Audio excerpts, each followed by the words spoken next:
我係一個好鍾意打機同埋好容易相信人嘅人。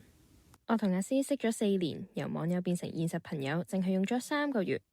有一日佢邀請我成為佢嘅生意拍檔，初頭我的確推搪咗幾次，但係出於對佢嘅信任同埋時間彈性，仲有被動收入嘅條件所吸引，於是我就應承咗佢。只係我估唔到就咁踏入咗陷阱度。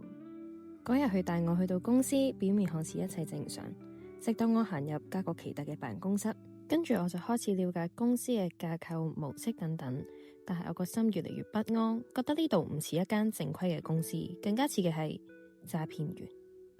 當時我嘅思緒非常之混亂，而佢就邀請咗幾個同事嚟分享故事，但係我就覺得好攰，時間過得好漫長。但係最終為咗走，都係信咗朋友，交咗會費就離開。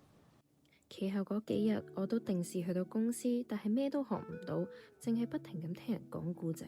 所謂嘅時間彈性亦都根本唔存在，甚至每日去到凌晨先返屋企。在職期間，我好有幸參加到年度嘅頒獎典禮，除咗有普通嘅表演，仲有藝人阿 Moon 嘅表演。當時我就諗，佢又係一個公眾人物，平時又會出席慈善活動，應該都唔會參加違法活動嘅，所以我就放低咗啲戒心同埋疑慮。只係呢份短暫嘅平靜，好快就打破咗。夜晚食飯嗰陣時，佢哋就開始慫恿我借錢周轉，聲稱用大款嘅資金投資就可以獲得更加多嘅收入。嗰一刻，我充滿住恐懼。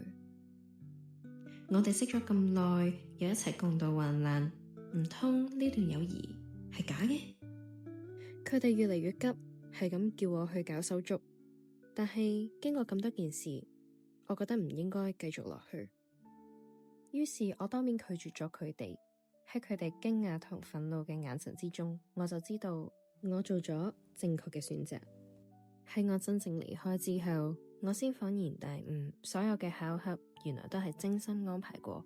我一直以為自己身處喺真摯嘅友情之中，估唔到只係騙局入邊嘅一枚棋子。諗翻起呢段經歷，我嘅體會係，對別人保持善良同埋信任，從來都唔係一件壞事，只係我需要帶眼識人咁解啫。